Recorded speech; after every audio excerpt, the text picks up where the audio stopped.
ఎలా అనుసంధానం చేసి ఎలా అభివృద్ధి పదంలోకి తీసుకెళ్ళాలి అనేదే ఈ విజన్ డాక్యుమెంట్.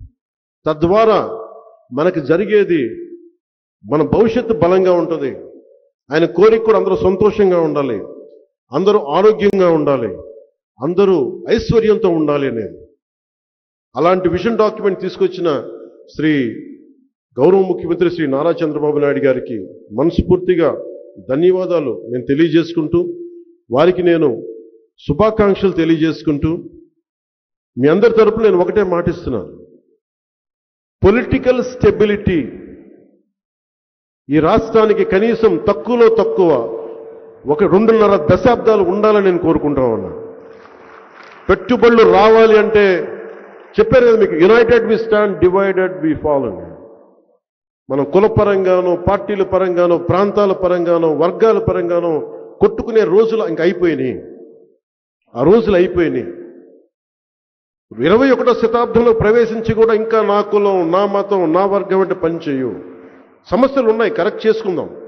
అంత మాత్రాన్ని కొట్టేసుకొని రాజ్యాన్ని, రాష్ట్రాన్ని చిన్నా భిన్నం చేసే పరిస్థితులు అయితే లేవు.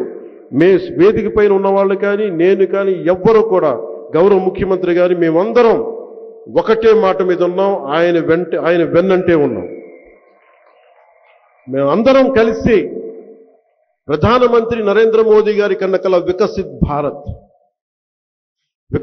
భారత్ భారతదేశం వైపు తలెత్తి చూడాలి అంటే అన్ని రాజ్యాలు గజగజలాడాలి. అది బలంగా ఉండాలి అంటే ఐశ్వర్యం ఉండాలి, సంపద ఉండాలి, శక్తి ఉండాలి, సమర్థత ఉండాలి.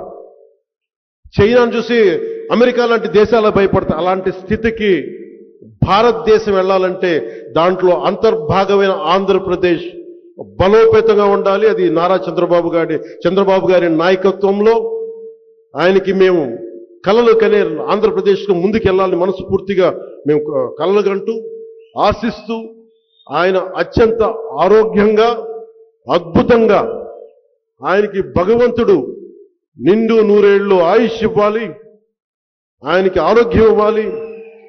ఆయన ఎప్పుడు కూడా ఆంధ్రప్రదేశ్ ప్రజలకి, దేశ ప్రజల ఆకాంక్ష నెరవేర్చేలా, అభివృద్ధి పదం వైపు నడిపించేలా ఉండాలని కోరుకుంటూ, మరోమారు నాకు అవకాశాన్ని ఇచ్చిన ఆంధ్రప్రదేశ్ రాష్ట్ర ప్రజలందరికీ, నన్ను ఇక్కడ నిలబెట్టి నాతో పాటు నాకు ఎప్పుడు గౌరవం తగ్గకుండా నాకు మనస్ఫూర్తిగా, నాకు గౌరవం నాకు కాదు, నన్ను నమ్మిన ప్రజలకు గౌరవం ఇవ్వడం. ఆయన చెప్తారు, అవసరం లేదు సార్, మీరు వదిలేసేయండి అంటే, లేదు నేను మీకు గౌరవం ఇవ్వాల్సిన అవసరం ఉంది, ఎందుకంటే మీ ప్రజలు మనం వెళ్ళంటూ ఉన్నారని ఆయన చిన్నది కూడా ఆలోచిస్తారు.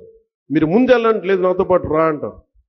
ఎందుకంటే నేను అలాంటి సీనియర్ నాయకులకి నాకు ఎంత గౌరవం ఇవ్వాలో నాకు తెలుసు. ఆ గౌరవాన్ని ఏ రోజు కూడా నేను తగ్గించను. మనస్ఫూర్తిగా తెలుగుదేశం నాయకులందరికీ, భారతీయ జనతా పార్టీ నాయకులందరికీ, జనసేన పార్టీ నాయకులందరికీ, అన్ని స్థాయిల్లో ఉన్న నాయకులు మనందరం సమిష్టిగా పనిచేద్దాం.